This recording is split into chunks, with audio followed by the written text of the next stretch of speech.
Over 30 girls vanished near one lonely Texas highway. Some were teenagers, some were never identified, and some families are still waiting for answers 50 years later. Police believed a serial killer was hunting these roads. But here's the disturbing part. Investigators now think the real story may involve more than one killer, and possibly many more victims still buried in the fields. Between Houston and Galveston sits a stretch of Interstate 45. On the surface, it looks normal. Gas stations, truck stops, open Texas land.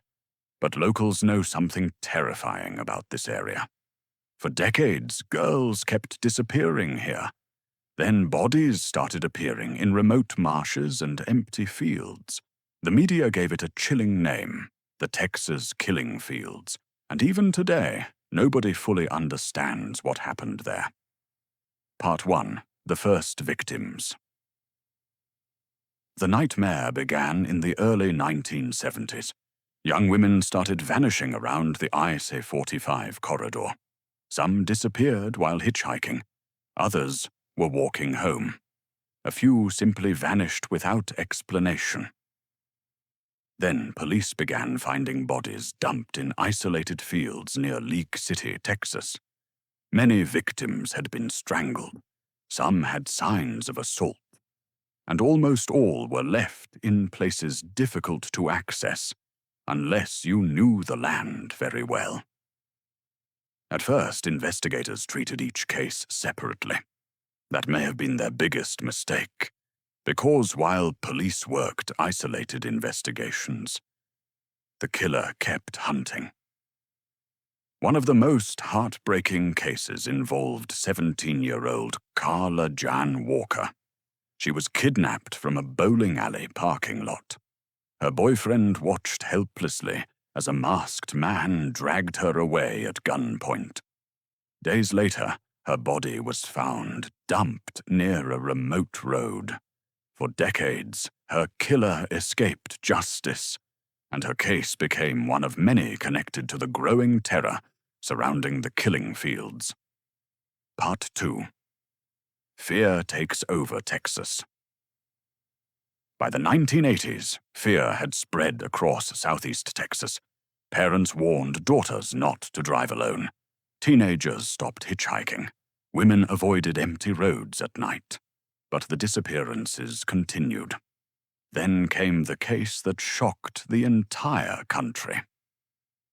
In 1984, 16-year-old Laura Miller left home to call her boyfriend from a nearby payphone.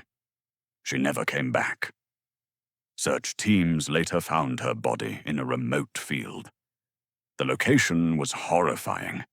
It was dangerously close to where other victims had already been discovered. And Laura wasn't the only one. Months later, another teenager vanished. Then another. Police started realizing something terrifying. This wasn't random. Somebody was repeatedly using the same dumping grounds. And they were getting away with it. Part 3. The Killing Fields. The area became known as the Texas Killing Fields. Thousands of acres of empty land, tall grass, swamps, oil roads, no witnesses, the perfect place to hide bodies. Over time, investigators identified patterns. Most victims were young women. Many disappeared near Interstate 45. Several bodies were found within the same general area. But there was one huge problem.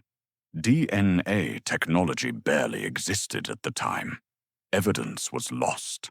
Crime scenes were contaminated, and police departments often refused to share information. Some detectives believed a serial killer was responsible. Others believed multiple killers were operating in the area. That theory terrified investigators even more, because if they were right, the real victim count could be far higher than anyone imagined. Part 4. The Suspects. Over the years, several suspects emerged. One name appeared again and again. Edward Harold Bell.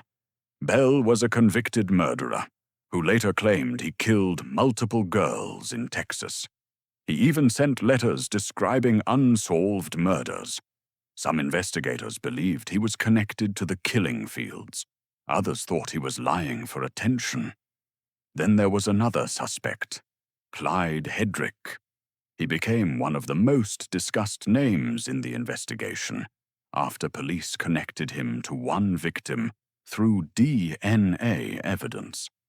Investigators believed he was linked to the murder of 12-year-old Crystal Jean Baker. But many detectives suspected his involvement went beyond one case. The problem? Proving it.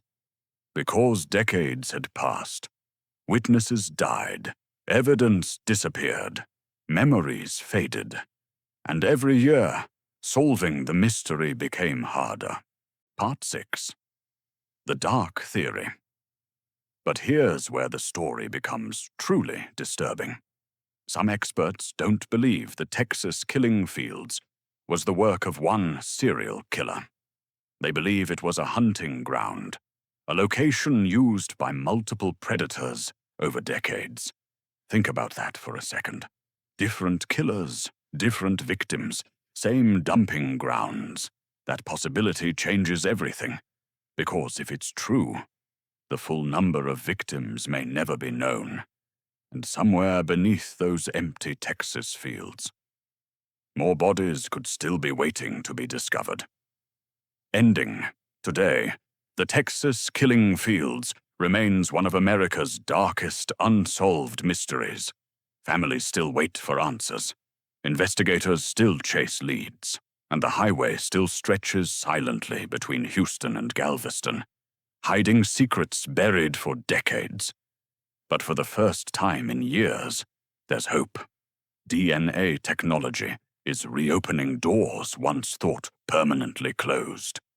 And after half a century, the truth may finally be catching up to whoever did this.